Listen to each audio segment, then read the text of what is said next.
Welcome back to day 2 of Workshop 1 on advancing inclusive public administration through digital inclusion and participatory governance. I have the privilege to introduce to you the moderator of Session 3 on advancing digital inclusion, inclusive public service delivery, and participation of rural populations. Ms. Kate Rickersey is the Managing Director of Land Equity International of Australia. Let's welcome Ms. Rickersey to the floor with a big round of applause.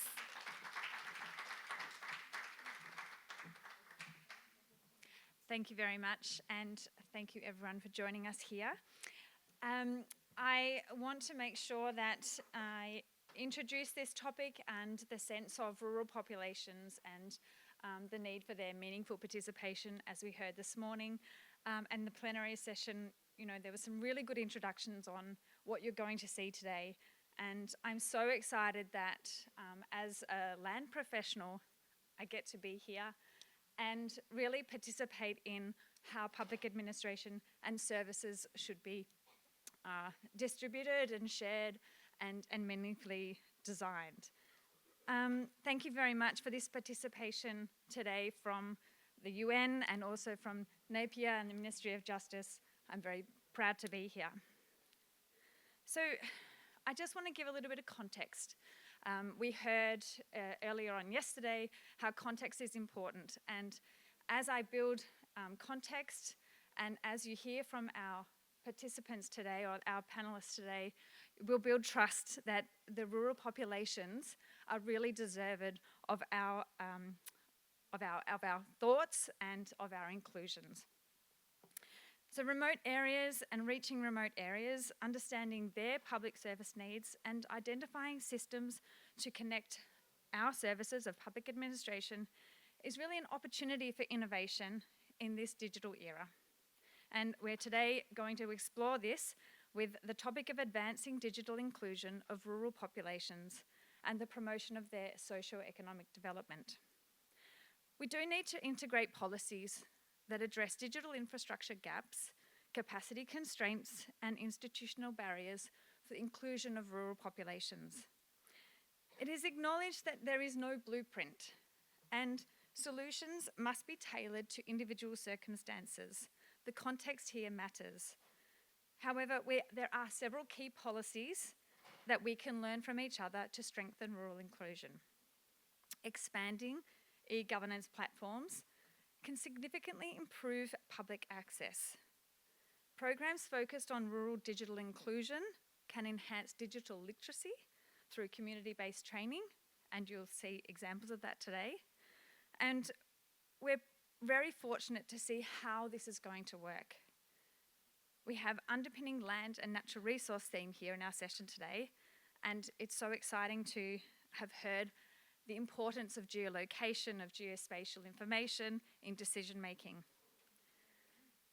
As a land sector professional, I'm very familiar with the statistic that only 35% of land is covered by formal documentation, and how meaningful this is when we need data to make good decisions. Good decisions, especially in these times of climate crises and of times when we're trying to include rural populations in decision making because of the huge urban migration. We also need to consider fit for purpose opportunities and strategies, improve access to finance, and open land markets to rural populations. Rural populations, however, do not seek digital inclusion for its own sake.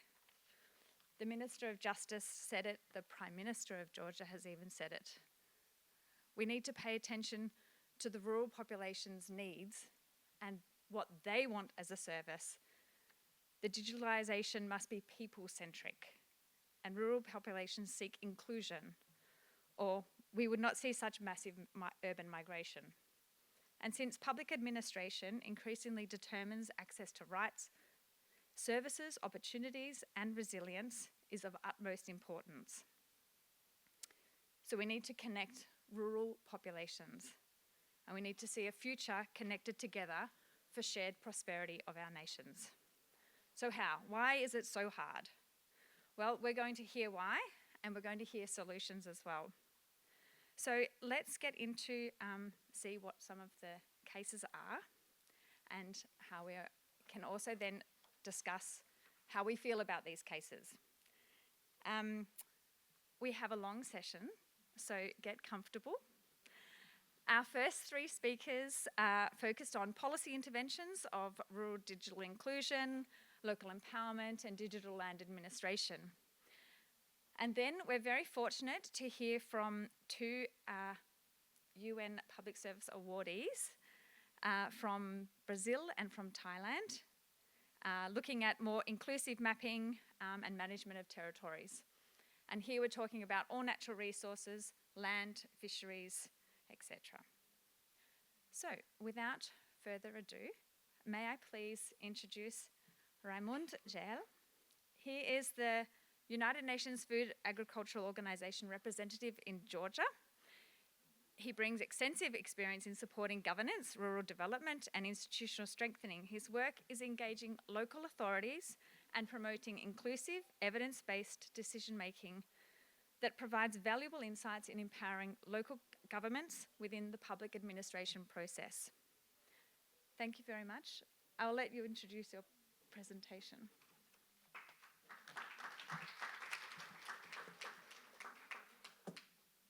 Thank you very much, Kate. Good morning, ladies and gentlemen, colleagues, also dear friends. It's a real privilege and it's an honor, but I hope also it's going to be some fun to be a part of this session, and particularly to talk about the issues of how we can engage local authorities, rural communities. And what I'm very happy also to hear that we're really getting this very specific focus on the rural population, the rural communities. Of course, from an FAO perspective, farmers, smallholders play an important role. And in that sense, I think having here a great focus will be quite important. Now, to answer in principle also a bit the question how we can engage local authorities and rural communities to ensure that the service delivery and policy decision response. I want to answer it to focus in the end on the main message that if we want policies and public services to respond to the needs of the rural people, we really must involve the rural communities and the local authorities more systematically, and we need also to design the implementation process. Could I get the next slide? Very briefly, and I think many of you will probably share this with me, rural communities are extremely diverse. While some of the challenges are common across rural territories, many are very specific to local circumstances and reflecting in this case also the differences in geography, demographic and economic opportunities. So the problem in my views is that in fact that the national policies do not always capture these local realities. And as you can see on the slide, one of the first barriers is stay on this one. One of the first barriers is really that the lack of system thinking. In principle, we do not have integrated policies, and quite often the policies are still working in silos. The second one, which I think is also important, local data are often insufficient, making it difficult to understand, in this case, the specific needs of the individual communities, and therefore we are not going to be able to have adequate evidence for the formulation of the policies. And the third barrier I want to emphasize is the lack of the multi-sectoral policy instruments. So the linkage between the local development strategies and the sectoral policies, in this case, is also not there. And as a result, rural communities and local authorities often have the limited opportunities to influence the decision. So these is not, I would say, abstract governance gaps, but they become really visible if we look how rural people access public services. And let's go to the next slide. We govern too often, let's say, with aggregated data, and that, in this case, hides what individual communities actually are facing. We have recently done a survey in Albania, Belarus, and also Tajikistan, and the results, as you can also see, show where digital infrastructure exists, and many farmers still not use digital infrastructure or digital public services. As you can see here, we have in Albania, in principle, only 32%, and in Tajikistan, in fact, only 18%. So these are not only technical barriers, they include, in this case, limited awareness. We have limited access of skills.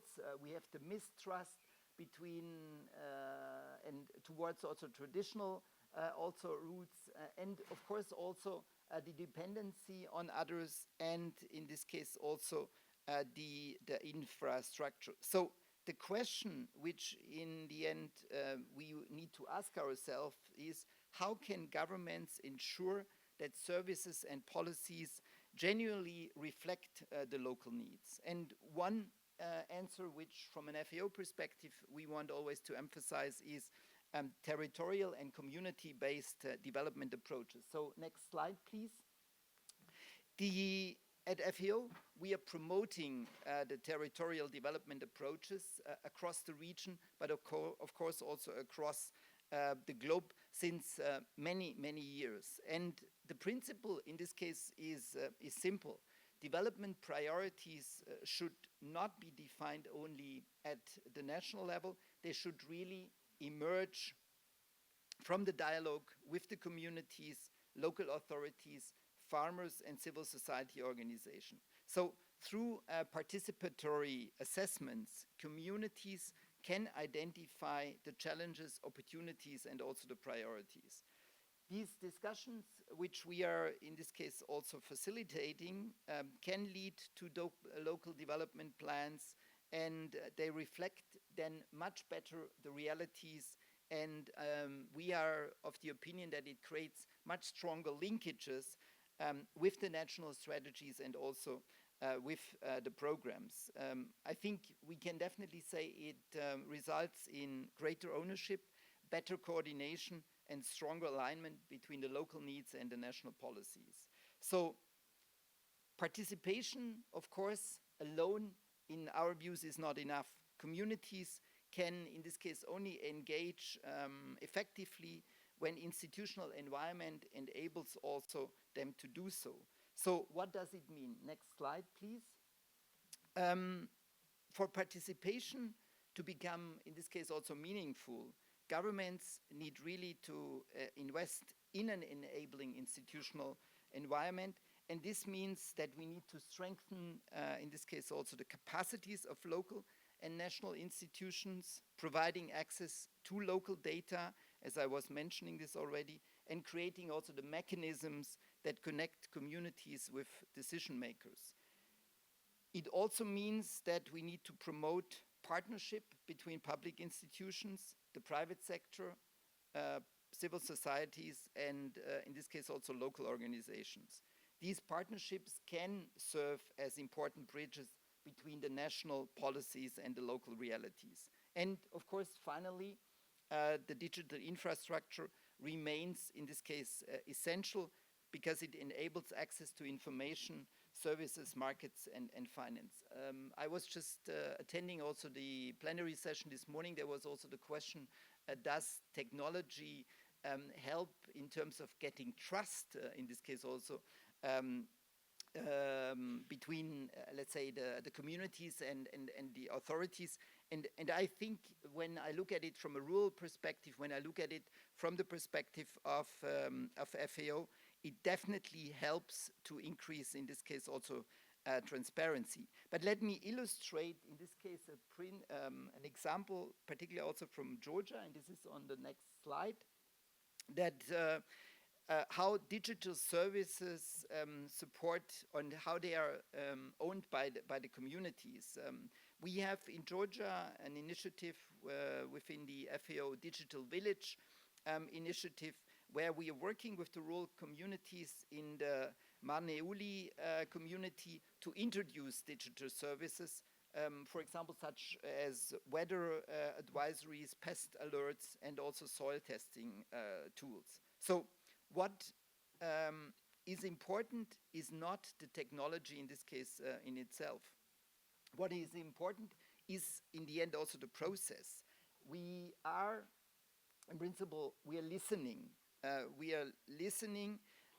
We are engaging directly with the farmers, with the women, with the youth and the local authorities to understand, in this case, also the needs and to identify, in this case, also the barriers. The services are then going to be co-designed. They are going to be co-implemented. And in the end, what I think is also important, we want to make sure that we're going to have, in this case, also local champions. The same principle is not only something which is happening at the community level, but this is also when governments design large national systems. And the next example on the next slide, which is the one from Serbia, where in fact FAO is supporting the development of the national e-agriculture system. And it's a national system of farm registry and subsidies, and it's part of the EU accession, which is there very important. So under the program, which is called the so-called Clicking Together with Citizens in Serbia, the Ministry of Agriculture in Serbia invited us to one of the principles. And what they emphasize is the tool must be designed around real users and not just built to satisfy the regulations. So which in our views is an important prerequisite for the EU accession process. And so rather than focusing only on the technical requirements, the ministry and FAO worked directly with the farmers and agriculture advisors. The feedback which was collected was translated then in a practical design recommendation, and government officials were trained then in human-centered design approaches. I think this example demonstrates that the participation is not only a community level concept, but it really can be an integral part how we can connect governments and how we can, in this case, also work on the national policies. So what I think and what I can in the end say with my conclusion is that the examples from Georgia and Serbia show what whether we work at the village level or the national level, the same principle needs to apply, that policies and services work better when people shape them. So last slide, which is thank you, brings me to three, let's say, key actions which I think governments would need to do. The first one is governments should establish policies and institutional frameworks that allows rural communities and local authorities to participate systematically in the decision-making process. The second one is investments are needed into the local capacities, local data systems, as I was saying, in terms of also the gap.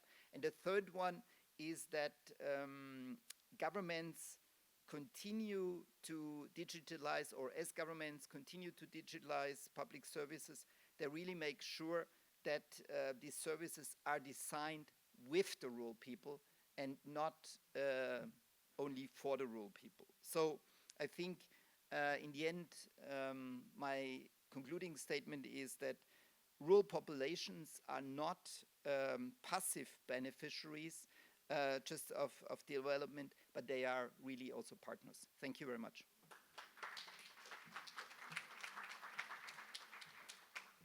Thank you very much, Raymond, for a really great introduction to where we're going today.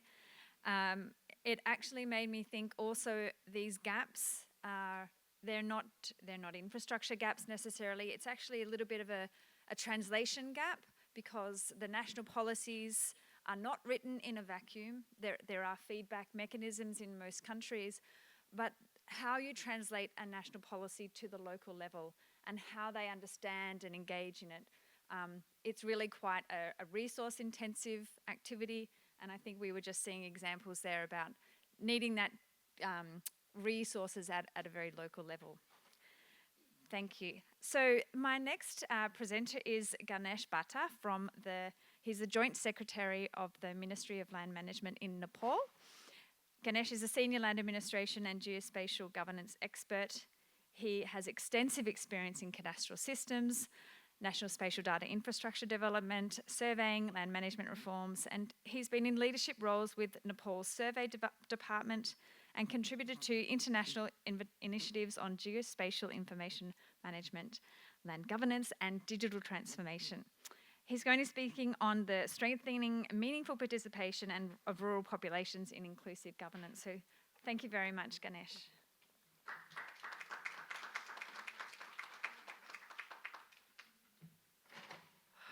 Thank you, Kate, for so long introduction of mine. Good morning. Namaste, everyone. How many of have you been in Nepal? 1, 2, 3. The rest of you, have you ever Googled Nepal? Many people. So I was thinking nobody has been to Nepal and nobody has Googled Nepal, so that whatever I speak would be true to you, you know. So I should be cautious. Thank you, Kate, once again for this opportunity, and I will try to give a case from Nepal, and I second all the statements made by Raymond. He has spoken about how the policy issues, policy gaps are with the rural population. So I will try my best to reflect how we are doing in Nepal, and so maybe some cases. I don't know if it will be a good case, but at least I will have some case. Next slide, please. Yeah, this is the presentation outline. I will try to give some context, Nepal context, with respect to rural population, then governance structure, so rural digital readiness, challenges, and good practices. So those who have already been in Nepal, so I hope you still believe that Nepal is a beautiful country. Yes. So it's a mountainous country. Only nearly 27% of country's land is inhabitable. So the rest of the 73% are either hills or mountains. So our nearly 30 million of our population lives in that particular 27 or 28% of our land mass. So we have multiple diversity geographically. The country Nepal is the country that hosts Mount Everest, 8,848.86 meter. And the lowest height of our ground is nearly 60 meter from mean sea level. So from 60 meter to 8,848.86 meter. That's the geographical diversity. So only nearly 80 kilometer of stretch is plain, otherwise all either hill or mountainous. So many ethnic groups are there. At least 121 languages are recognized as the formal languages in the country, and many more diversity.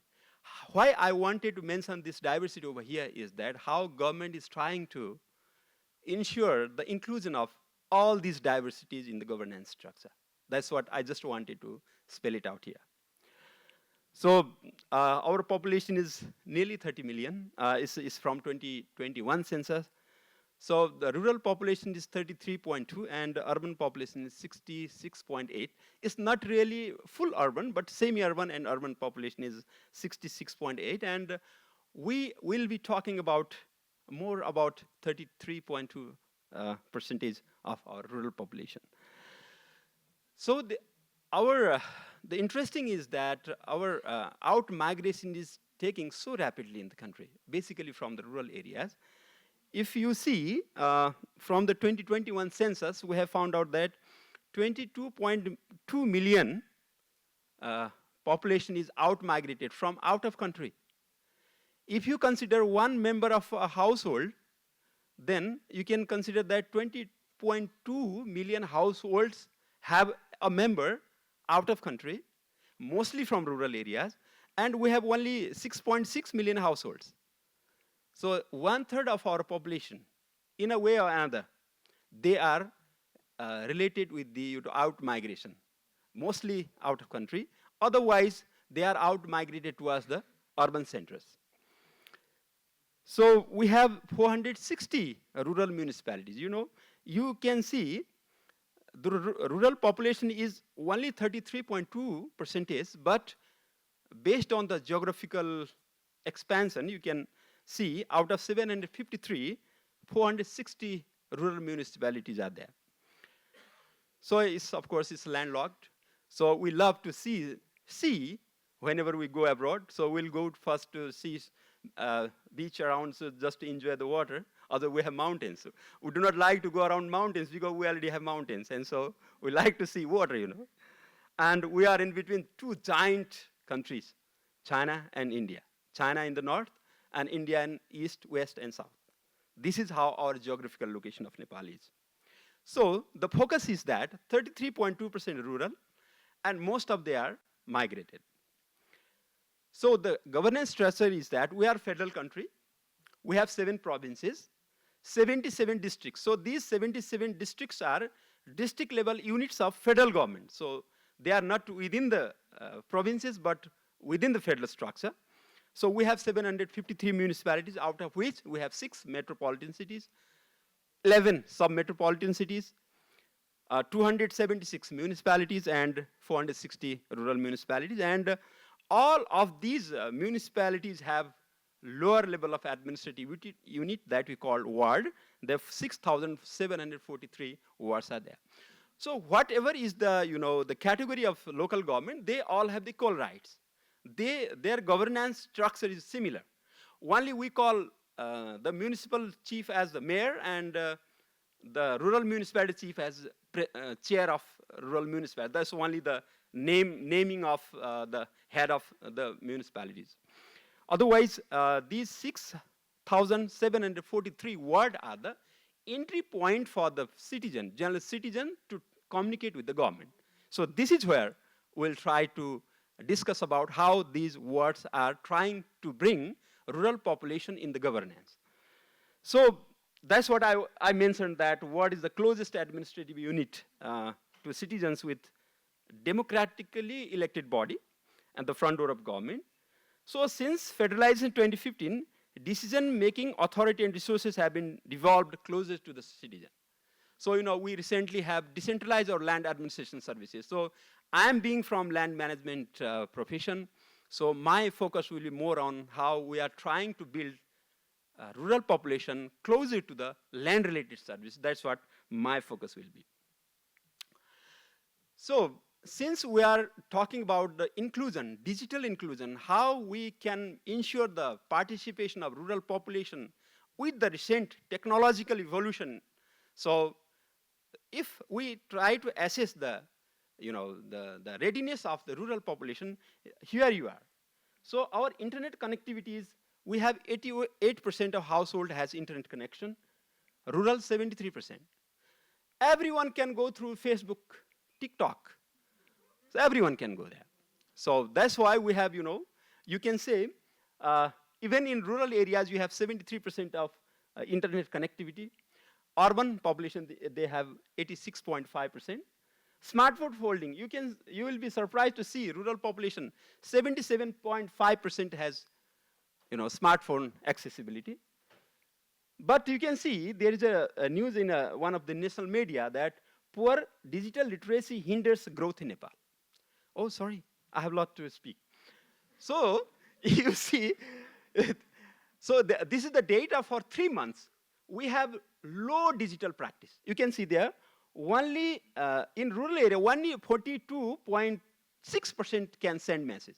They send message, means they are practicing the digital technology over there. File transfer, only 6.5% are eligible for the file transfer. This is the data for 3 months, but based on this, you can explore how digital practice is in rural Nepal. So only 19% can copy and paste. They practice copy and paste. It means that in order to use digital technology for receiving the services, this is how their digital skill at the rural level. That is why this is one of the major challenges for that. So the digital divide in rural Nepal is increasingly a skill divide rather than access divide. Skill is the most important thing for this. And yeah, you can read it out because I am running out of time. These are the challenges. Out migration, I have already mentioned. There's a climate disaster vulnerabilities. So they are, hindering the access to, the government for the services. Low literacy, awareness, and capacity and digital divide. Scattered settlements. There's one, my house, still I do not have electricity in my house in my rural area, We are trying to have electricity maybe this year. I have to walk 8 hours to reach my house. So the scatteredness and human-wildlife conflicts is a major challenge for us. I don't know, it's a not clear picture. The monkeys are destroying all the maize farm in the house, rural areas. And so elite capture, there are few people in rural areas, and so elite capture will have their own dominance over the policy making and all this. So the ignorant people may not have to say, we are talking about meaningful participation and where the elite capture might have affected their say in the governance. So limited fiscal and techno capacity local governments is also another challenge for that. So what we are trying to do is a ward office. So you can have easy access to ward office where you can ask the government for any services. So the ward office recommendations needed to receive any kind of services from the government. So we have citizen charters at all level of offices. So if you go to any office, you can read out the citizen charter, what services you need and to whom you need to contact for receiving the services. That's what it can do. So sometimes we used to have mobile services. Headed by chief district officer, we will go to the rural areas to provide the services like distribution of social security funds, citizenship certificates, to carry out land transaction even in rural area. That's how we're trying to do.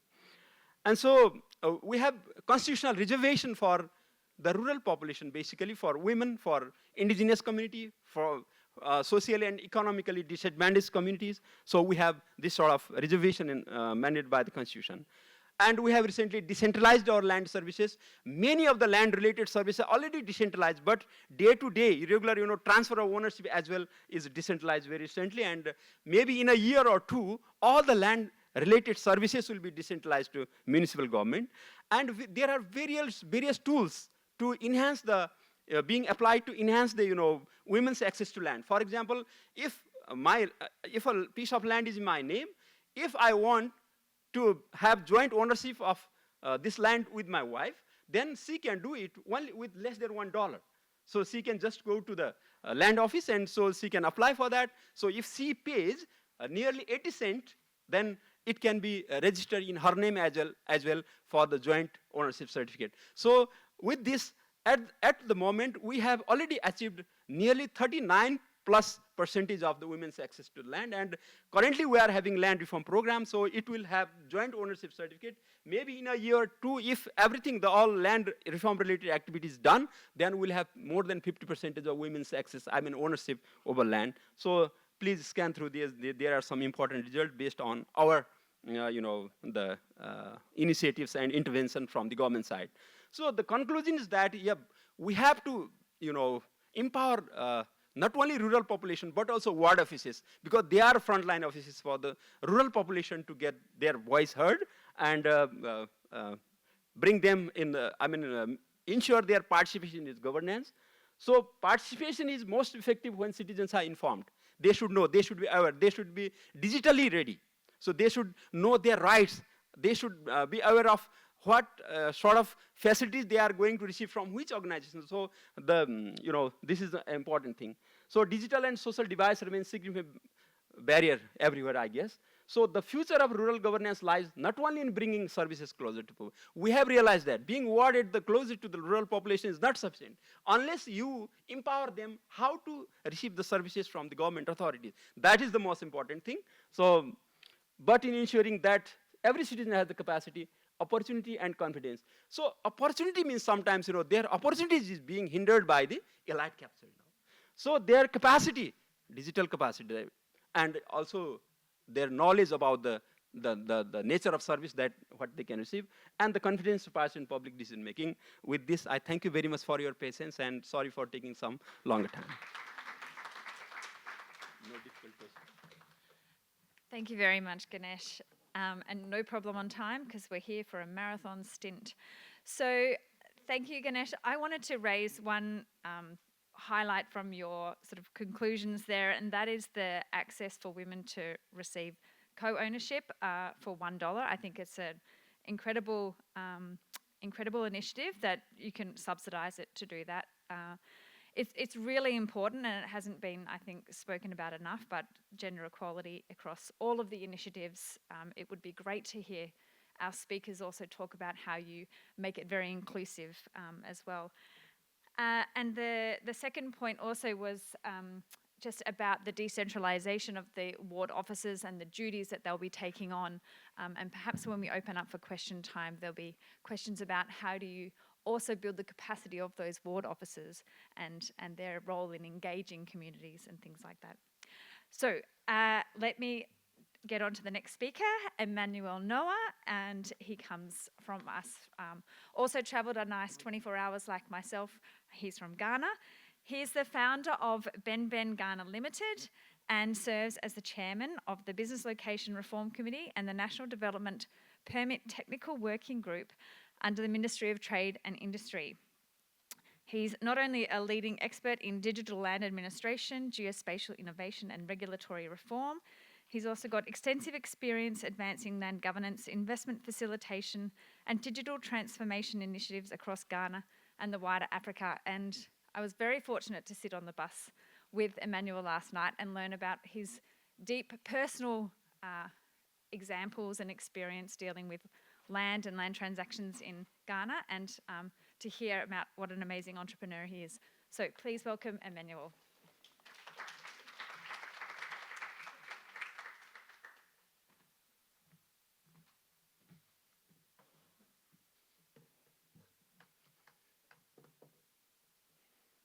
Thank you, Kate, for the introduction.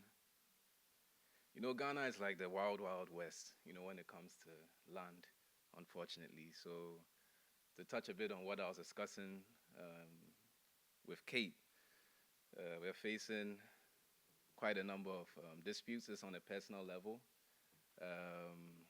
with regards to protecting and securing our estate.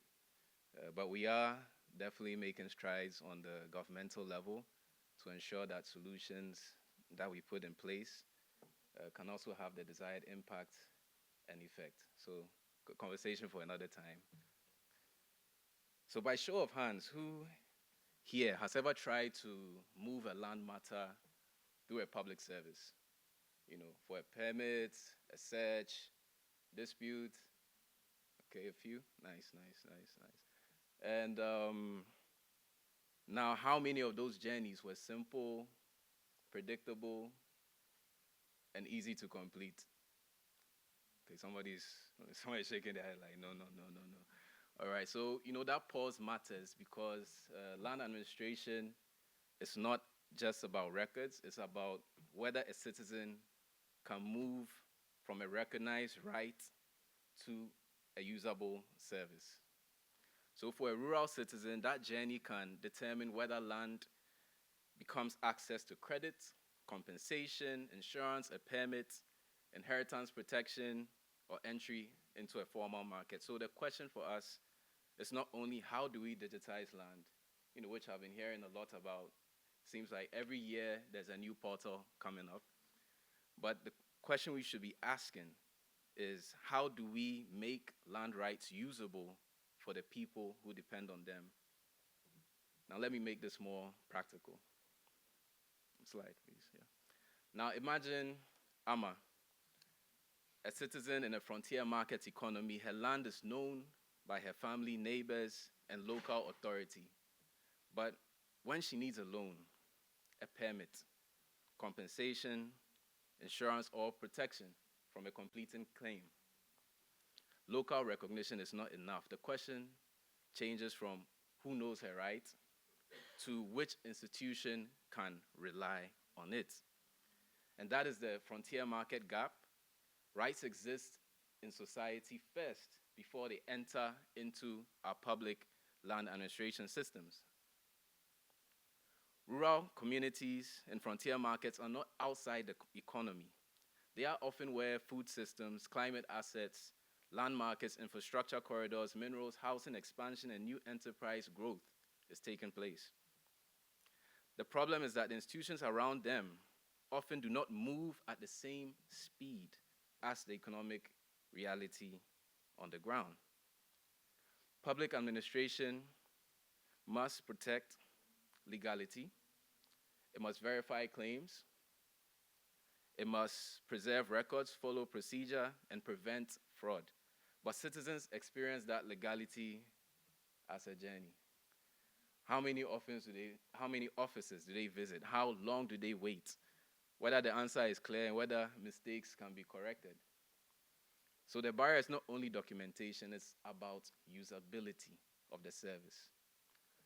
Can Ame's rights move from local recognition by her community, by her family, to a bank, permit office, public agency, or dispute process? And that is what digital land administration must solve. Slide, please. And that's not only Ame's story, it's a frontier market pattern where globally 1.1 billion adults, roughly 23% of adults across 108 countries, feel insecure about their land or property rights. Many are not disconnected from land. They are very, very connected. They farm on it, they inherit it, lease it, or protect it. But when they need finance, insurance, social recognition is not enough. Institutions need evidence they can rely on. So the question is not simply should we digitize it again, but it's when does digitization actually improve people's lives? So from my experience, 3 conditions matter. First, a trusted record. Whether it's a legal record, written, or even oral, it should be captured. Second, a service citizens can actually reach. Third, a record that connects to the next public service. So it shouldn't just end at it being a digital land record or a paper record with the registry, but there should be connections across the entire chain. That is when a cadastre becomes public service infrastructure. So we are not just aiming for digital infrastructure, but infrastructure that offers a service and merit to those who need it most. So Ghana shows the building blocks. The Lands Commission, which is our official National Lands Registry's online title search portal, is now the required search route in 6 regions across the country. With payments through Ghana.gov, which is the country's national payments layer. So we are going back to the connections again. Citizens can now track applications, receive e-receipts, submit complaints, and even estimate bills. Development permitting has also been upgraded across the Greater Accra's MMDAs, so that's the municipal district assemblies, but the real lesson is not the portal, it is the combination. So legal reform gives rural and customary rights a place in the formal system. So, Ghana has a unique legacy of having 2 systems in place, the customary system as well as the formal system. but when you're on the ground, the customary is also formal, and it should be treated as that. And within our Land Act, it's been incorporated and recognized as such, which I think is a plus and something that we are very proud of, because most of other countries are still yet to integrate this as seamlessly as we've done. And customary sector partnerships make the bridge real. So the earlier speakers were talking about how services are decentralized and how it's supposed to be community owned. So in Ghana, we've established what we call the customary land secretariats. We have over 300 of them spread across over 300 traditional authorities. So through local land secretariats, they sit between the rural landholding communities and the formal institutions. So they act as a nexus for the community to bring in their rights, and we then integrate it through the formal land system, through the lands commissions distributed across the various regions in which the customary secretariats are in. So that is the Ghana insight. Law creates recognition, public systems create authority, and private innovation helps citizens reach the system. And there's a hidden opportunity, which is private innovation. So if Ghana's lesson is that law creates recognition, public systems create authority, and private innovation helps citizens reach the system, then the next question is simple. Reach them where? In many frontier markets, the answer is already in their hand. 84% of adults in low and middle income countries own a mobile phone, and 3 billion have smartphones. And even deeper than that, 72% of rural citizens also own smartphones. So the rail exists. The missing layer is land information that can move on those rails. So in our case, on the private sector end, we have a platform called LandSense. You can check it out after the session, where we distribute land screening information via WhatsApp. Again, making it accessible and easy. So from now until July 16th, it's free for all to try. I have some representatives from Ghana as well, so I'm sure they also love to check it out and give their feedback. So with LandSense, we have over 10 million land data points, which were collected through open source means. So there's a lot of data that is readily available. And the private sector has the motive to construct and build solutions on top of this data that not just solve a problem, but can also have impact. So we believe that solutions like this, have the ability to also solve the challenges within public service land delivery, public land service delivery as well, but focusing on the first mile.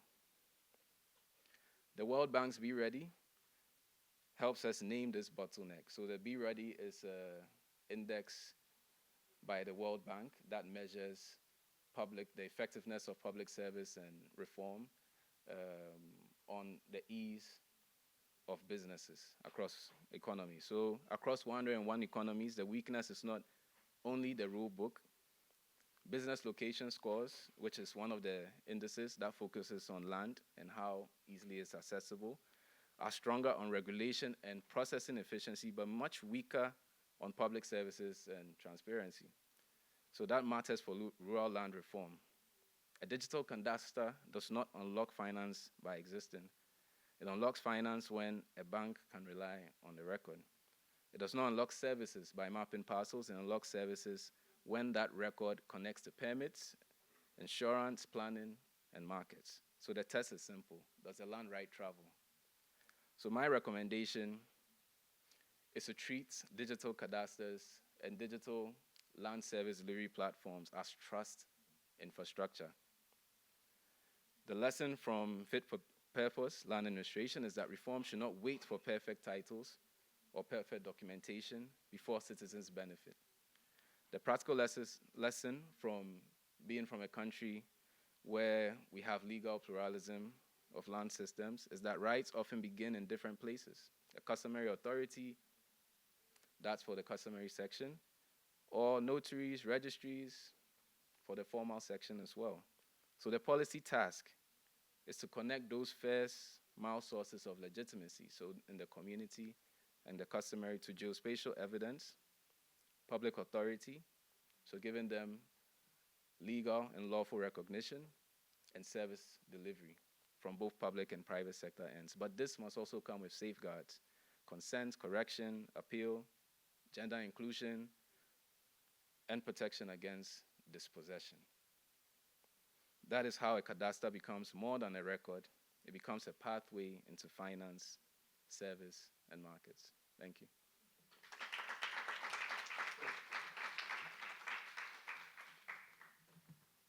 Thank you very much, Emmanuel, for a very interesting presentation. Just to build on the experience in Ghana integrating customary recognition into law, it's happening in a few other countries, and we're actually fortunate to hear from Thailand how they're also doing it. But you also talked about, how citizens can be seen as a land and forest steward, and how important that is. So recognizing their journey, that it was there before it's documented. I really like that. So the next presenter is Romulo Nascimento from Brazil, from Para in Brazil. He's a senior analyst at the State Secretariat for Environment, Climate and Sustainability. With a master's degree in fisheries engineering, he brings technical qualifications to development and implementation of public policies and projects focused on sustainability, climate resilience, environmental governance and social inclusion in the Brazilian Amazon. His work emphasises sustainable solutions, interinstitutional governance, and the promotion of water justice in island regions, supporting environmental compliance and improving living conditions for communities vulnerable to climate change. So we're going to move from land to water and fisheries. Welcome, Romulo. Thank you.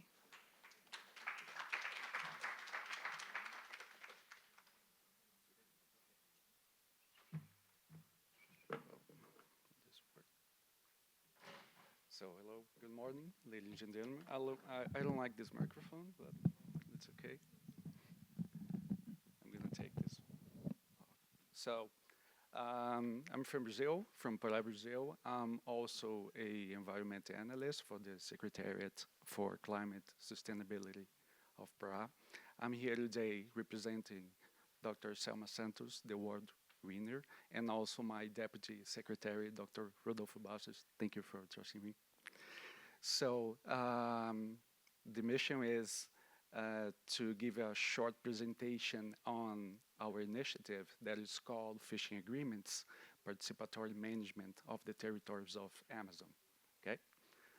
So first of all, this is the place I work for, Siemens. We are the state agency. We are responsible for the state environmental management. We are based in Pará, Brazil, in the Amazon. Siemens was established in 1988. I've been working there since 2023. Our key duties, as you can see, are related to environmental licensing, environmental inspection, law enforcement, forestry control, and environmental education. And also, we are responsible for formulating, coordinating, and implementing state policies on environment and also for other related areas. So that's a brief background about my state. I'm from Rio de Janeiro, but Pará, it's my land. So this state is located in the northern, the Amazon. Its territory accounts for almost 30% of the Brazilian Amazon. There is legal Amazon from Brazil, and there is international Amazon.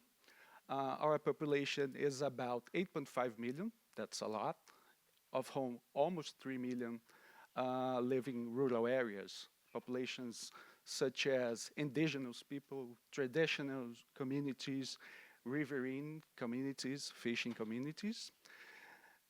For example, if we were an independent country, we would be the 21st largest country in the world by area.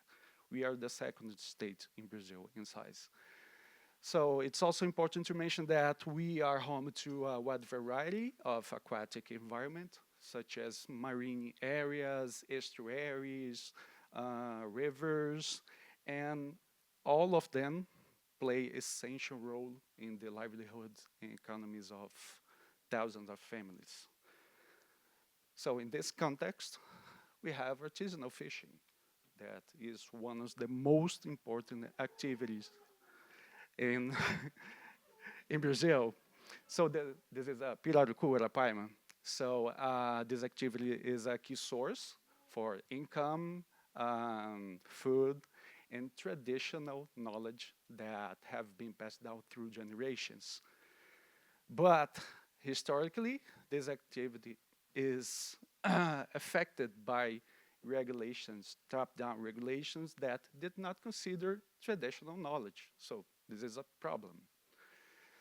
And it resulted in rules or regulations that did not reflect local reality.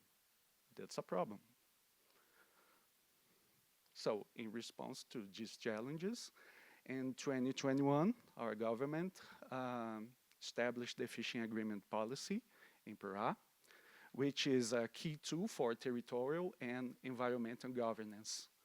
It's also important to mention that this policy promotes community participation, that's important, and helps prevent conflicts through local grid rules.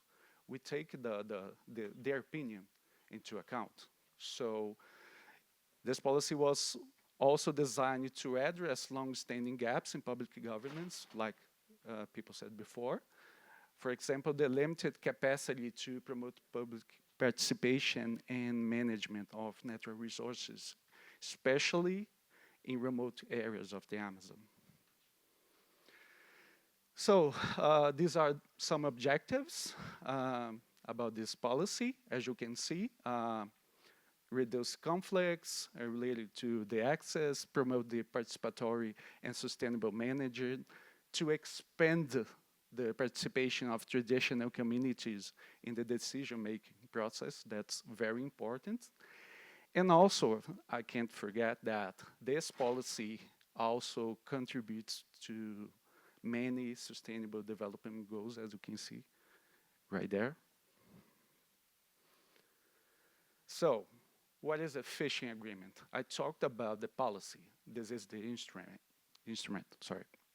It's a participatory co-management tool that local community, riverine, for example, or traditional communities, they establish and they monitor the rules for sustainable use of the fishery resources. They decide the rules, okay? The fishing agreement contains rules, as you can see, about closed decisions, allowed gears, some restricted areas. As you can see, there's a Mapara fisheries over there on the part. So it is important to have in mind that each agreement takes into account local conditions and the needs of the community. And also, a fishing agreement integrates traditional knowledge and technical logic. So this is not hard. Don't panic. The process is very simple, 6 steps. Keep in mind that we have a decree that defines the criteria for the fishing agreement, but the community decide their own rules. That's the difference. So where is mobilization starts? When the community wants a fish agreement and they send formal communication to us, to SAMAS. We go there, we hold a meeting to understand their reality, to understand the conflicts, local needs. So we go home, the community is the second step. They hold their own meetings to decide their rules. That's the point. So they vote on them. And number 3, they put all the rules together into a preliminary document that is called a proposal or a draft. And they submit this document to us. So for legal and technical analysis. So if the fish agreement is approved, the community has a official fishing agreement. So after the approval, we go to the community to deliver the certificate, and we make the publishing of the fishing agreement. So these are some of results from 2022 through the end of 2025. Very good results from the community. We had 15 fishing agreements benefiting almost 350 communities, almost 21,000 of families, and this big area, it's like 630,000 hectares. That's a lot of. So it's a map. As you can see, we have 15. So you keep in mind that we have a very big state. We have some fishing agreements that are larger than Paris, than London, than Berlin. It's a big area, as you can see, all across the states. So I think I have some time to show you a video about this policy, and if I had some extra time, I can present more slides. Sure. Can you put the video? It's loud. It's loud volume.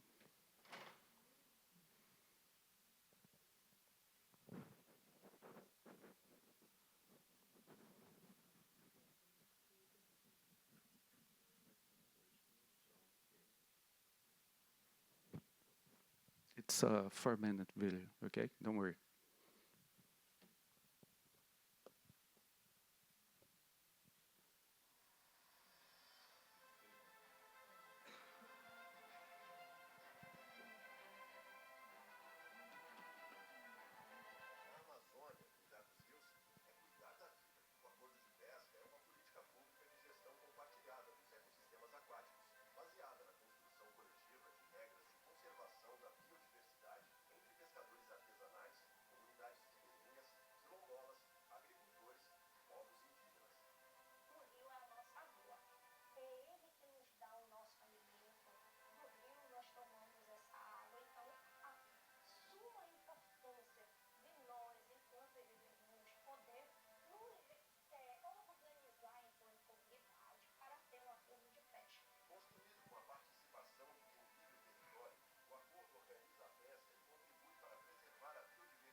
Thank you. Uh, I think I have one more slide. Do I have some time? 2 minutes? Okay. So, skipping. So. Three key lessons. Continuous community participation is essential, as I said before. Co-management improves governance and all the results. And this is the best I like. Integrating traditional knowledge and scientific knowledge improves natural resource management. That's our recommendation. It's all about taking the traditional knowledge into account because when we do this, we have more sustainable results. Thank you, Georgia, for having me here.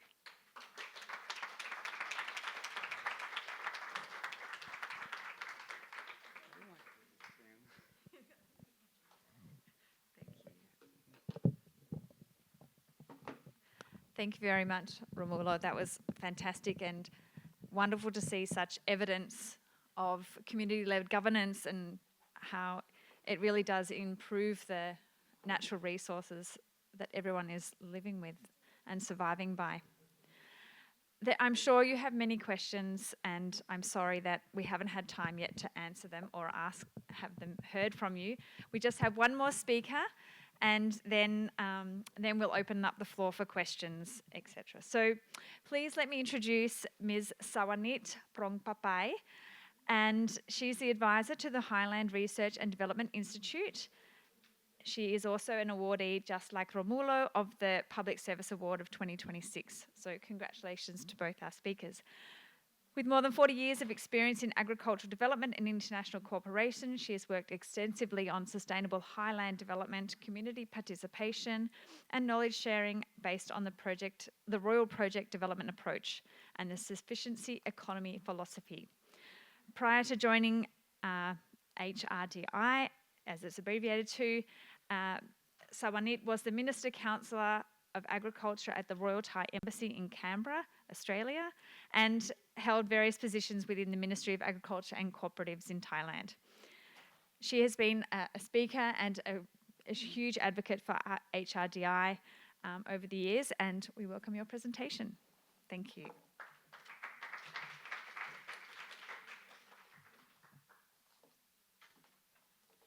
Thank you very much, Kate. Distinguished delegates, ladies and gentlemen, good morning. I feel very lucky to be the last speaker this morning because I can listen to many inspiring experiences shared by our speakers. And thank you very much. Too short. I found that we have many points in common. From wetland forest, please come with me to the highland forest. I would like to share with you our experience on the case study of Map for All. As Kate has just mentioned, I'd work with Highland Research and Development Institute of Thailand, or HRDI. We have worked with highland communities to improve their livelihoods while conserving natural resources and local ecosystems. The highlands are environmentally important and at the same time socially vulnerable. They are the source of major watersheds and rich biodiversity, similar to mountainous regions in many parts of the world.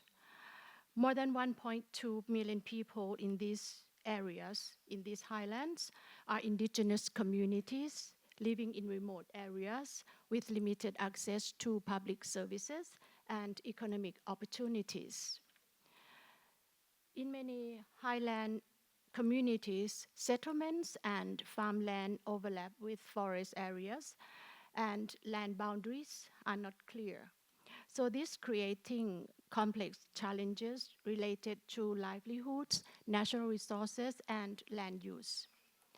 It also created conflicts between communities and government agencies, as well as disagreements among the community members themselves, and sometimes even within the family member. They are in the same member, that they have conflict. Over time, challenges became increasingly complex and interconnected.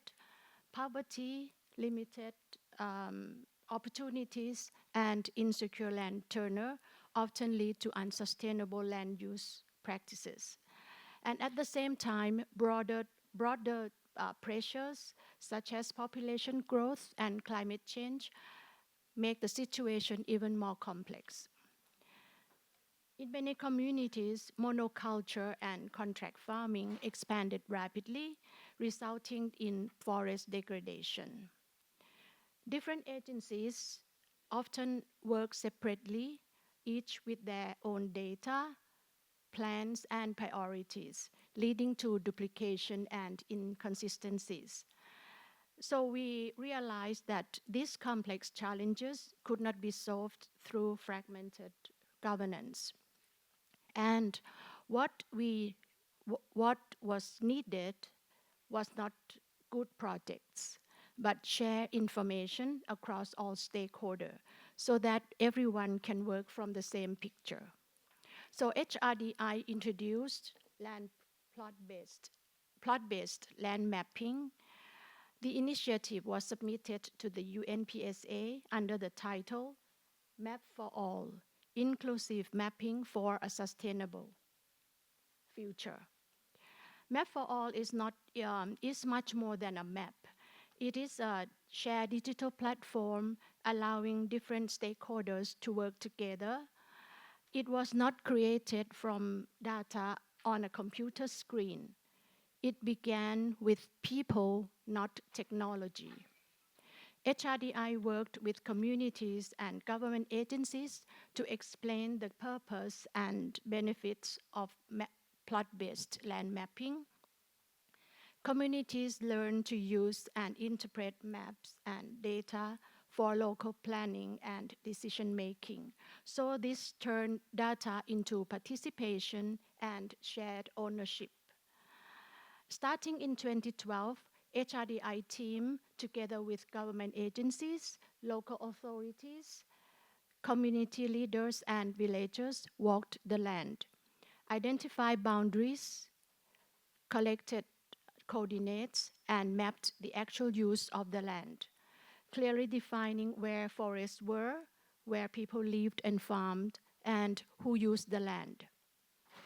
During the process, we also collected information on soil, water, biodiversity, and land use to support more appropriate planning with the communities.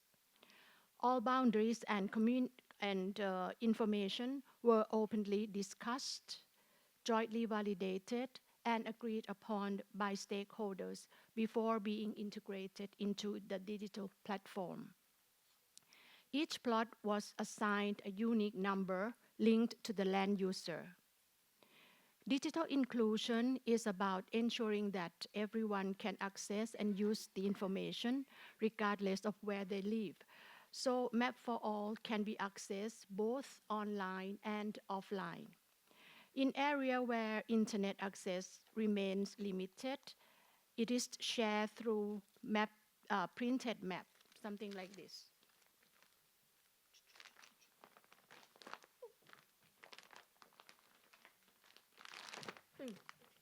Thank you, Prim. Yeah, something like this. And this printed map displayed in local of organization and communities, so everyone can use and to use and read it for planning. So even those who are offline will not be left behind. Thank you.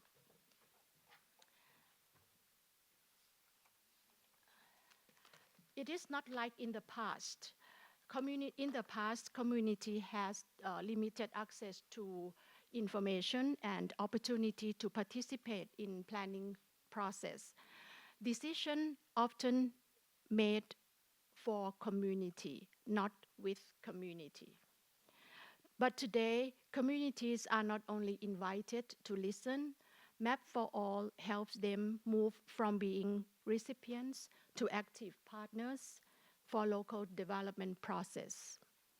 Over time, the government recognized the value of this approach. Community planning, supported by information from plot-based land mapping, was incorporated into Thailand's National Sustainable Highland Development Plan, subsequently approved by the cabinet. This demonstrates how local participation and community-generated information can help inform policy decision. The mapping information helped support the implementation of Section 19 of Thailand's National Reserved Forest Act. And now, 100% of communities in targeted areas receive legal rights to use land for housing and livelihoods under the Section 19, endorsed by the Royal Forest Department. Opportunities that had previously been out of reach for many vulnerable highland communities.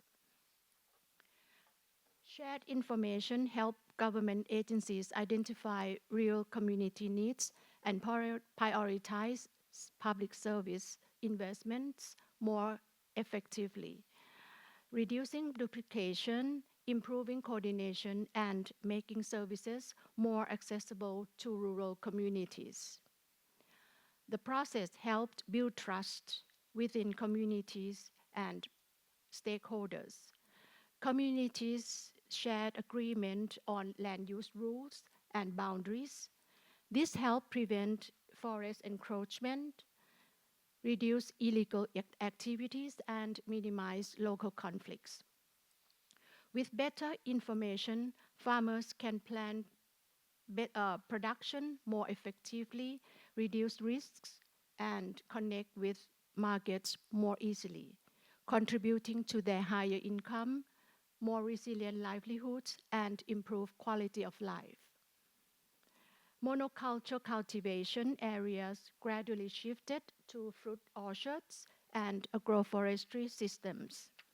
Green spaces increased, while hotspot incidents in our operating areas were significantly reduced.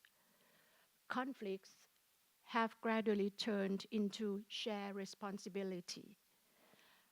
Now communities are no longer seen as forest encroachers, but as partners and stewards of the country's natural resources. As the approach proved effective, we expanded the model to other highland areas across the country. So after almost 15 years, approximately 90% of the HRDI operating areas, about 1 million hectares, have been mapped. Actually, I have prepared a video clip featuring community representatives and local authorities sharing their experiences with Map for All. But it's time constraints. This is the 4.5 long, so I think I can't show it here, but I have another clip about 1.5 minute to share about the Map for All is used. Please enjoy.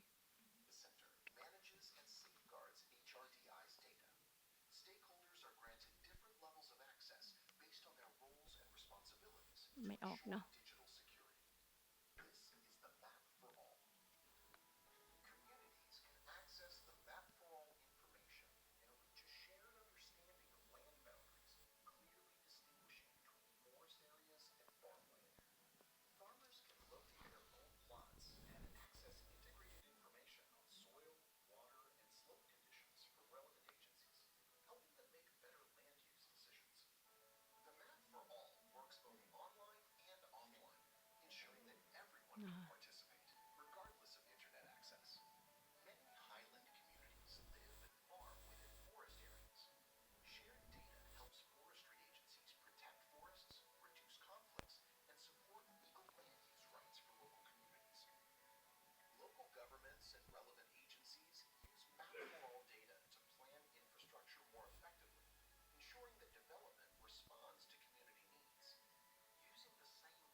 Okay, thank you very much.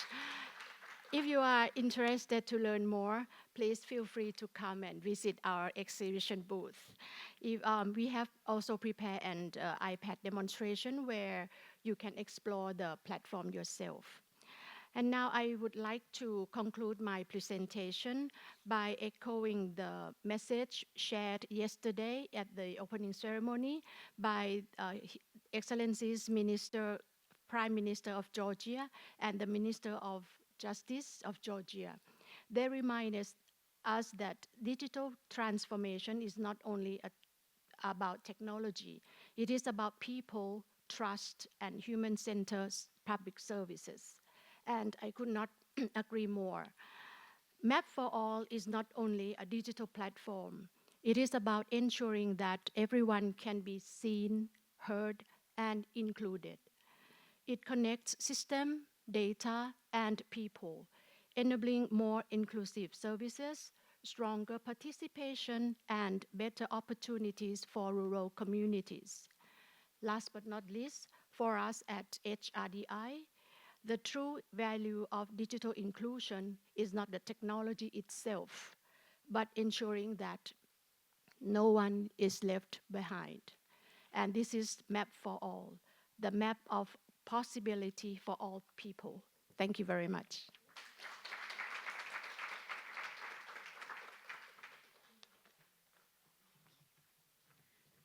Thank you very much, Samanit. That was great, and the videos are very interesting. We're so lucky to have presentations from such amazing countries, and watching the videos kind of makes you want to travel a lot more. We now must use the AIT tool to answer a few questions, and so what I'll get is our speakers to please come up and sit up here. And if you'd all like to point your cameras at the QR code there. And if you need to, then this is a moment you can stand up and just move a little bit, because we have another half an hour to go before lunch. So please feel free to move a little bit in this moment. The tool, once you get it running, is going to ask you a couple of questions. The first question is about what is the most significant barrier preventing rural populations from accessing public services and participating in decision-making in your country? And there's quite a number of answers that you can choose. And the second question is, which policy initiative has the greatest potential to advance rural inclusion by 2030? So I think we're going to get a live polling. Has everybody managed to grab that?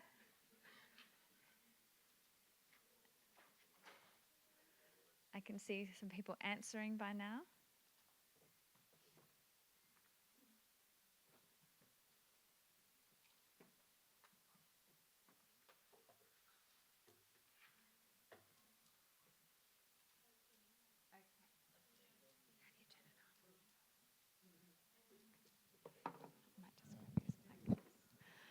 Okay. So there's a bit of variety, although a little bit of perhaps prioritization on the top two or the top one for the first question.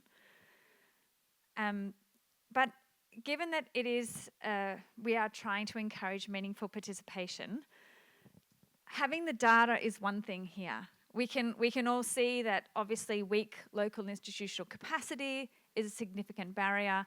Limited digital infrastructure and connectivity, also a fairly significant barrier, as well as low digital literacy. But I am interested to hear why you're making these choices. Is anyone willing to give me a bit of a comment about how you're choosing this answer here? Yes, great. Is there a spare mic? Otherwise, I can move around. Hello, I'm Mira Blabadze, lecturing in governance in Tbilisi, Central East, but also running several digital literacy programs in rural areas, which work fine. And I'm happy not to see local governance portal there, because all the data says that they really prefer to see physically the mayor and municipal servants and so on, and convey the message. But there's huge demand for these literacy programs there, because mostly they're left behind. And they're super curious about AI, and they start using on our trainings frequently and right away. So I think in this local context, and from today's presentation is also proved that local context is should be considered. And these generic e-governance platforms maybe are good for the businesses, for example, for reporting. In Georgia, it's since 2011, all the tax reporting is online, and even rural businesses and rural communities, not communities, but small and enterprises are obliged to use it. So they somehow manage to, if not themselves, then they hire financial specialists, accountants, and so on. So I think for the second one, yes, and for the first one, I voted for still digital connectivity, because again, the similar program was addressing the gap with the remote communities where businesses don't go, because one reason is that the income is very low, and so even with the infrastructure, people are unable to pay like 10 to 20 euros for good fiber optics. So I think it still should be addressed. And yeah, mobile providers are also not super happy to invest in this equipment. For the institutional capacity, let them who voted for those, maybe they can answer better. Thank you. I will ask that actually. Thank you very much for your comments there. The weak local institutional capacity is actually a very strong response there. And maybe I can ask Ganesh, given that you are here from government and the wards are now the entrance, the door to participation, do you have a comment on why we might be seeing 70% up there as a barrier?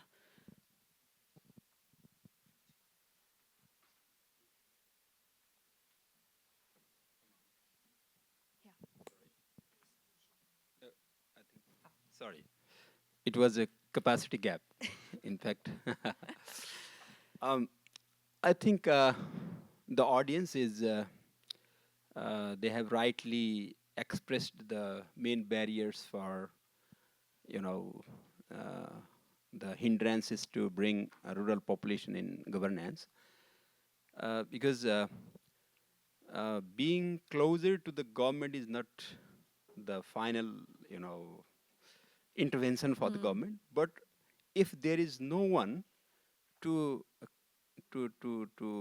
address your interest, so in for example, in the ward, the entrance of our governance system for the people, if we do not have the people who are eligible or who can really address the problem of the people, so they will not have any answer to that. So they may need to go to the higher level of the governance. So if you have provided ward as the entrance to the government, so its capacity should be enhanced as well.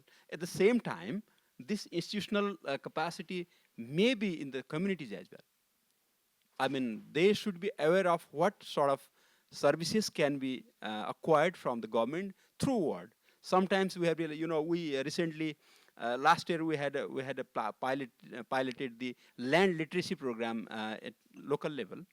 So if you talk to the leader of civil society, they might not have the awareness of what sort of services can be acquired from which organization. So based on our experiences with land literacy program, we realized that even I might not have answer, being working with the land ministry for 27 years, I might not have answer to all the issues of the general public.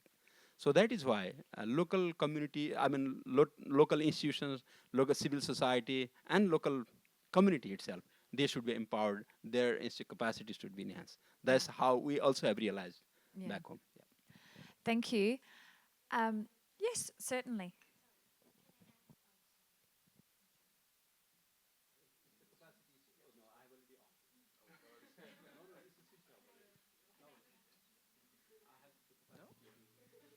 This is on. Hello. Okay, sorry. can I add with to Ganesh? The institution is very important, and from our experience, when we come to the communities, the first thing that we need to search in the communities is the leader, community leader, even official or unofficial, because these people will help us talking with their community members. And when we have, finish our, everybody trusted us, and the work has been successful at certain level, the community can form their members into institution, and this will empower the community. They will strong. Thank you. Ramon. Yeah, thank you. Thank you. Actually, one thing which I also wanted to bring into reflection when it comes up that we are going to say weak institutional capacities. I think in many cases we think always in terms of institution about formal institutions. So we think in terms of governments, we think in terms of communities. But one of the important points which I think we also need to take into consideration are the informal part. And actually, when Sanit was talking about the leaders in the local communities in many cases are not formed on institutional, let's say, definitions. They are formed on let's say, informal leadership. And I think strengthening this informal leadership is a key element, which in this case also would need to happen. Thank you. Thank you very much. I will just move across to the second question here, but I feel like the responses that we're getting here, maybe there's actually a missing initiative in the answers that could have been chosen, because we don't really have a capacity kind of answer here to this issue of the barriers. So what we're seeing in the answers over there is more of a community-based digital literacy program, which is sort of a very technology solution, a little bit capacity building, but we're hearing here about empowerment and leadership and champions, both on the side of informal and formal institutions. So interesting to see the results here.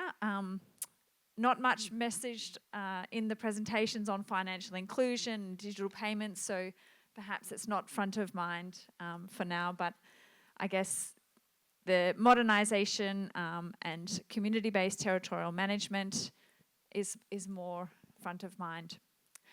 Does anyone else want to have a comment on the second policy initiative that you would like to see for rural inclusion by 2030? No? Okay. Yes? One there. Thank you.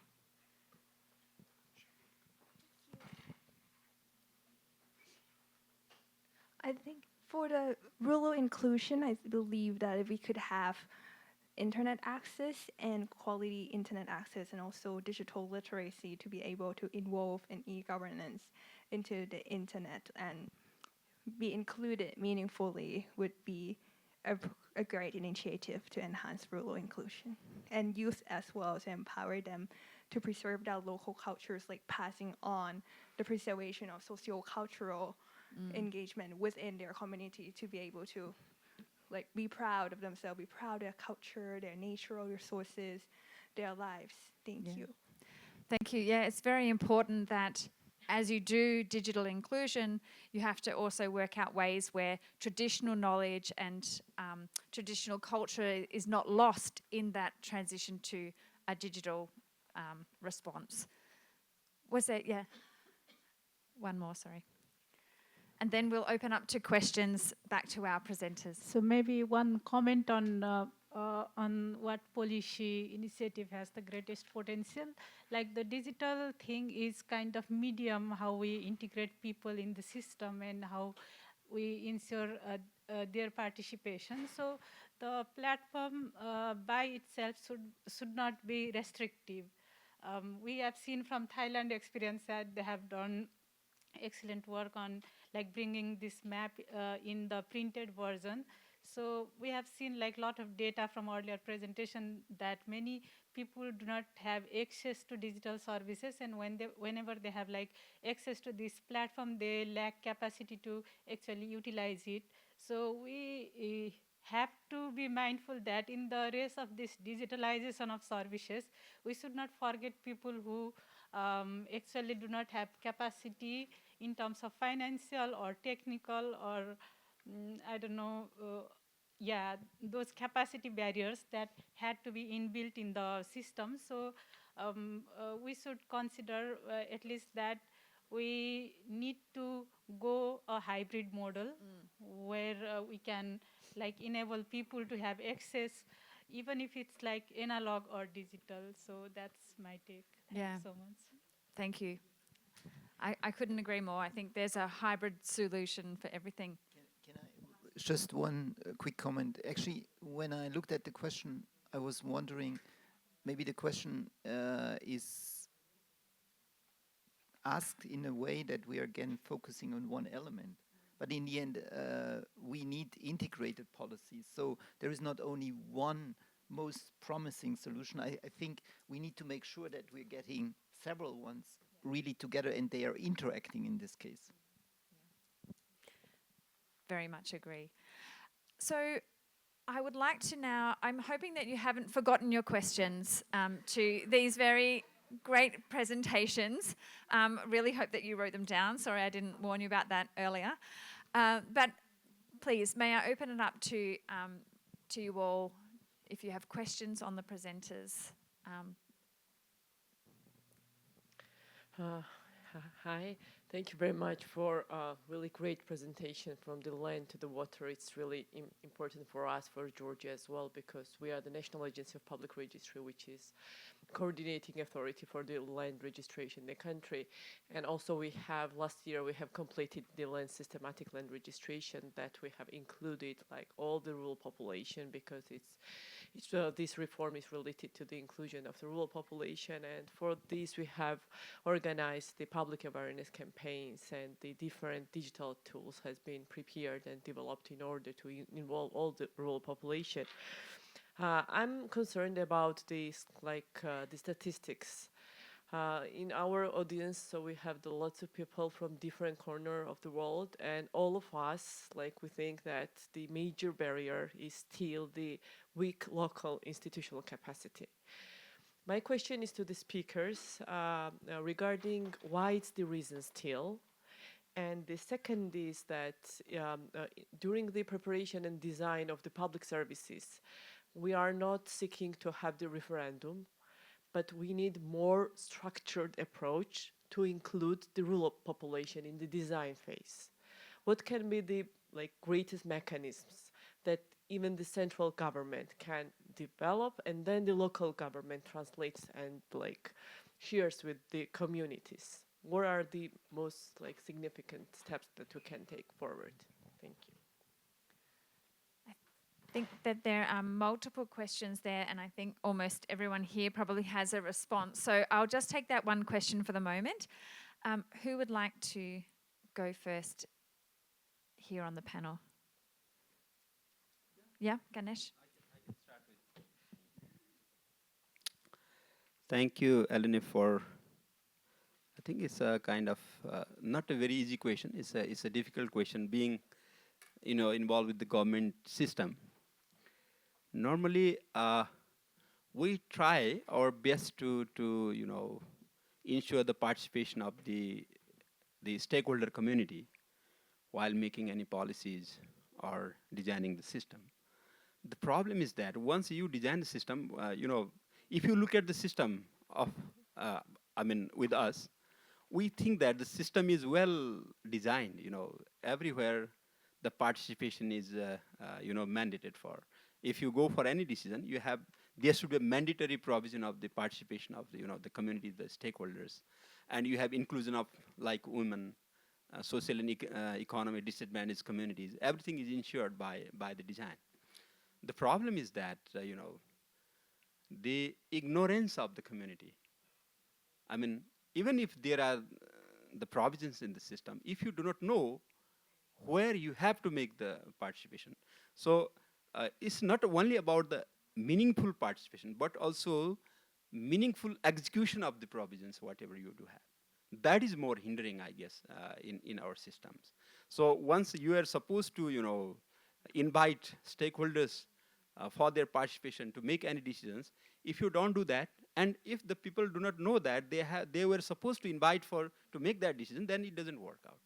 So that is why most important thing is the capacity of an individual, I would say, at least a member of the household. If they know this is time for them to approach the government, reach out to the government for that services, then only there is room already to interact, to seek for the services. But if you are not willing or if you are ignorant for that, so it will not work out.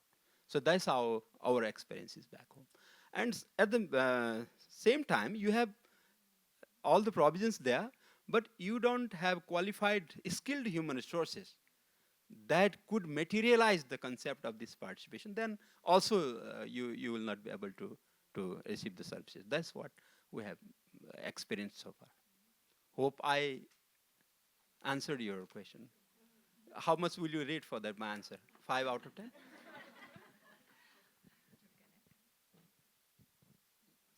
Yeah, I think I'll add on. Yep. Great. Okay, so I'll take the question, why are weak? So why are local institutional capacity, why is it still weak? I think when we look at institutions, we can split them into two. We have what governments have structured, and we also have institutions that exist within our social fabric. Within Ghana, for example, prior to the existence of a formal government, we already had these social structures in place, structures that determine how land is allocated, how it's used. I'm going to speak from a perspective of, land administration. So what I've seen is that these structures are becoming neglected, across other countries that have indigenous populations. That's one. So I think a solution is to, if you ask about a recommendation is to also build the infrastructure that can take these social structures, organize them into decision units, and have an interface that enables them to communicate with the government. So in Ghana, for example, in forest areas, my sister from Thailand, we have what we call the community resource and environment management area. So it's within the forest areas, they have blocks where the community members come together for decision making over what happens within those areas. So anytime there's a nature credit project or development project, you have to go through the community first, because we have FPIC, for example. These principles are well respected there. And the government is the one that crafted and designed, that structure for the community. So we need more of these structures in place to promote that dialogue. And on the formal end, I think more consultations with the public and between the public and private sector needs to happen. So PPDs, public-private dialogues, need to take place more. And by doing that, you start to strengthen the capacity of the institutions to deliver and actually push out solutions that respect both aspects and both sides of the table, formal and informal. And I think it sets the base for a more cohesive overall government system. Yeah. Thank you. Thanks very much. Sawanit, Yes. and then to Romulo. Yes, I think one of the most important thing when you work in the rural areas is the continuity. from our experience talking with many people in the communities, they say that they don't trust in government agencies because from their experiences, many government agencies just come to their village, come and go, many people. They gave the communities with what do you call it, vegetable seeds, stock plants, things like that, without training them how to grow, without telling them what they would do with this stuff. Just spend the government budget and then that's it. So the communities feel that they fail many times with the government agencies. From our experience with the HRDI, we locate as permanent staff in the village, getting familiar with the community context, getting familiar with the people there, similar to the community's members, just like relatives, things like that. From over time, they feel that these people are their relatives, family members. And then this is the start of the confidence, the trust between the community members and the government services. Thank you. Thanks very much. A very interesting scenario. Sorry, just I'll go to Romulo and then back to you, Raymond. So how many of you went to COP30 in Brazil? Anyone? No, nobody. So Brazil is far. So it depends on the point of view. For example, if you live in the Amazon, I live in Belém. Sometimes we have to go to a community. So we have to take a 3-hour flight and take a boat for 24 hours. So this is weak capacity? I don't think so. I think we have some limited resources, financial resources.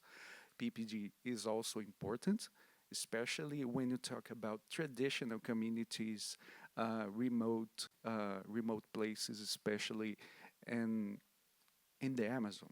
When we talk about Amazon, well, I'm talking about Brazilian Amazon.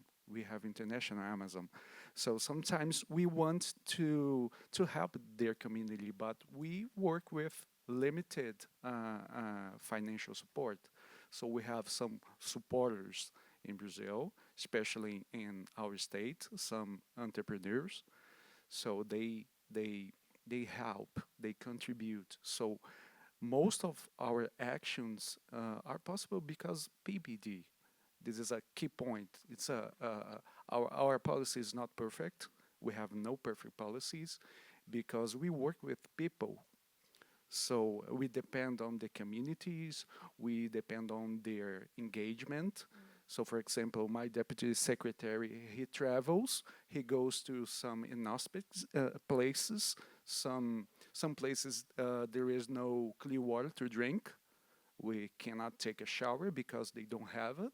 They use the rivers as their toilets. So it's a very hard question to answer because it depends on your perspective. For example, I find Georgia beautiful, but I know you have your problems here from Africa, from Thailand. I think this is a good starting point, but PPG is essential. Thank you. Thank you. Would you like to add more? Yeah, I don't want to take too much time because, of course, there are also other questions. Of course, fully also confirm what Savanit also said, the trust. But I want to bring another element, and it's connected in this case, is decentralization. We are not really exercising decentralization in its real sense that we are saying, okay, we're going to give the means, and this is not just the power, but in the end it's also the financial means to the communities to decide on their own. And I think this is another iterative also process. The communities, they have great people, but at the same time, I think also Ganesh was saying there's a lot of out migration. So out migration means certainly also a brain drain out of the communities, and that has to do in this case certainly also with the capacities. I think the other one, Elaine was also asking about what is the best instrument in order to work. Of course, I would say again, there is not one single one, but again, listening and interacting. And I think national governments in the end need to really overcome the lip service that they're saying. They're listening to the communities. This is, in my views, a key element in order to improve it.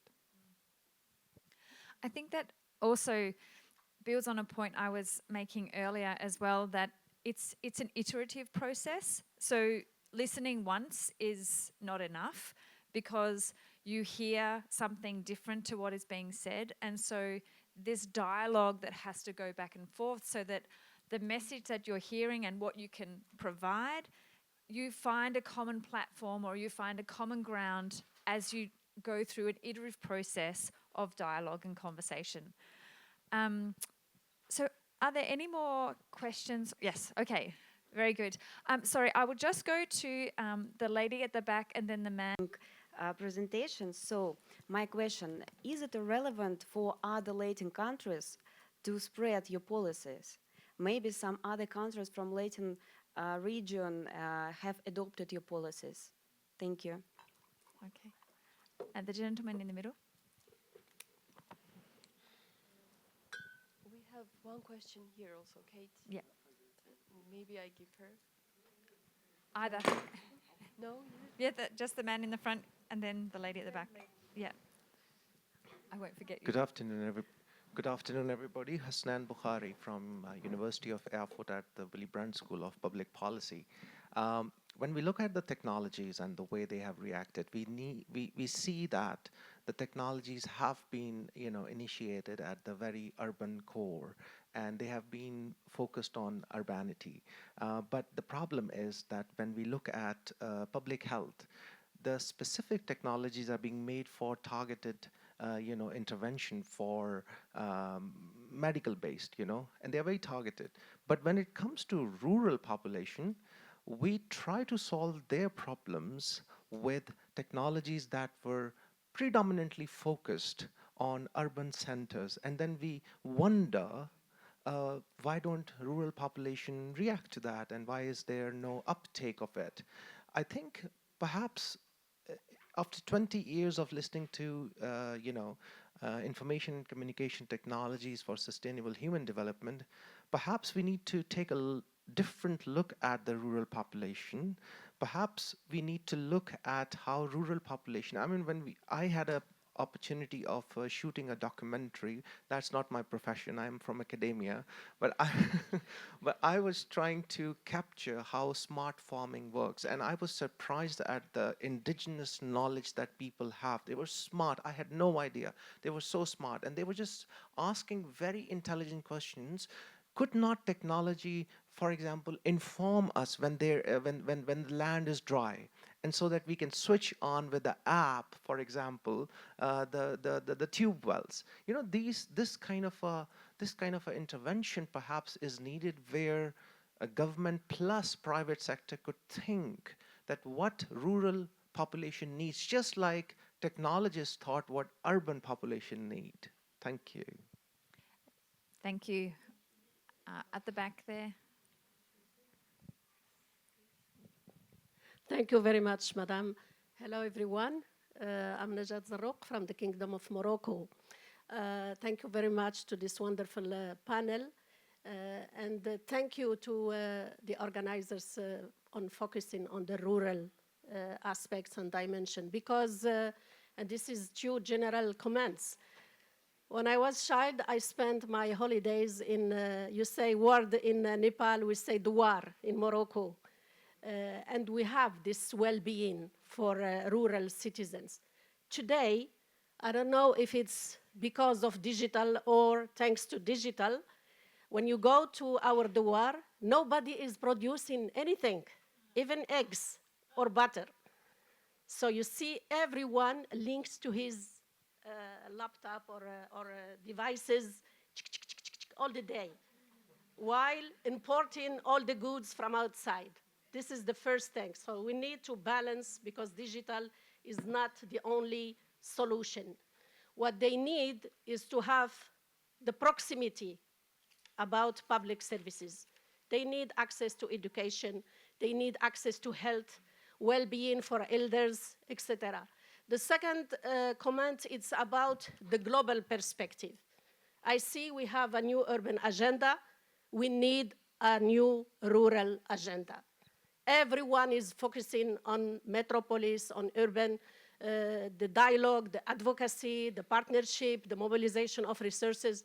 Maybe it's time, no need to wait until 2030 to have a new rural agenda. Thank you very much. Thank you very much. Very nice call to action. Just last question, and then we'll have a quick response, because I know that we are now before lunch. Thank you very much. It was an amazing presentation from all the speakers. And I would like to ask about data collection from rural population. As you can see, initiative from Thailand, like Map for All, like there are collecting rural data and rural knowledge requires investment. And also, how could we make it more efficient into producing, collecting data and preserving it?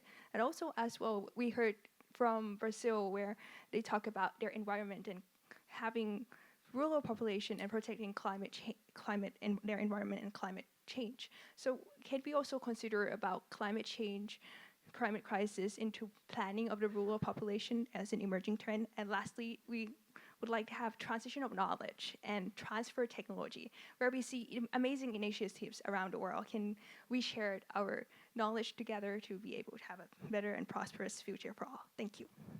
Thank you very much. So who would like to take the first question on the Brazil, actually, about spreading your agenda, your policies? Thank you very much for your question. We have seen some similar initiatives in South America. I've seen one, it's not the same, but in Peru, in Africa, and also in some coastal countries. They have the same principles, but it's a little different because some of that initiatives are not official. And I find in Brazil we have one official, because there are official and no official fishery agreements. So this policy can be replicated. We can replicate it. So if you are interested, we can talk later. We can also explain. So it's possible because the community, they feel part of the process. So it's easier to build something when the community identified, they see the results. So that's the reason why this policy is so, you can replicate it. So is that okay? Yeah, thank you. We can talk about this. Thank you. Thank you. Then we had a conversation about, or sort of questioning about, urban technology solutions being applied in rural scenarios, even though we might lose traditional information.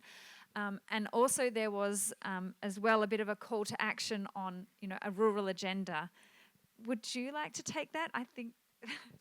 Thank you on this one. I'm very happy to hear on, let's say, the call for rural agenda. In this case, I would always like to remind that food systems transformation is at the moment also a rural agenda. Food systems transformation is one of the 6 transition actions of the UN Secretary General in order to achieve the Sustainable Development Goal. I don't want to go now into that details where we are 4 years ahead, but I think emphasis in this case is definitely given because with the food systems transformation, we are reflecting in this case also the complexity of in rural areas to take into consideration the complexity of definitely producing. We need to produce the food. We need to produce the food close to the communities. We need to take into consideration, I think there was also the question about climate change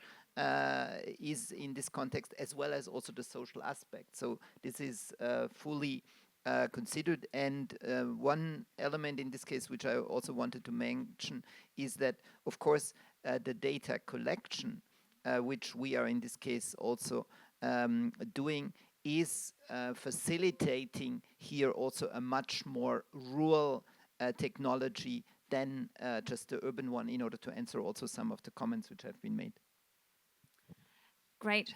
Thank you very much. Well, we are out of time, but I appreciate all the questions and the comments and all of your presentations. Thank you very much.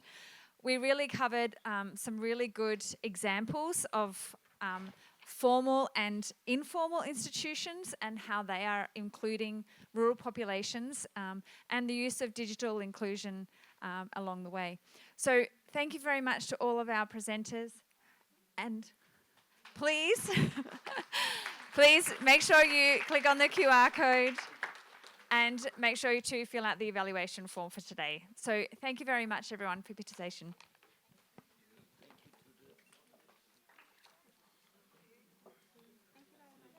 Nice to meet you.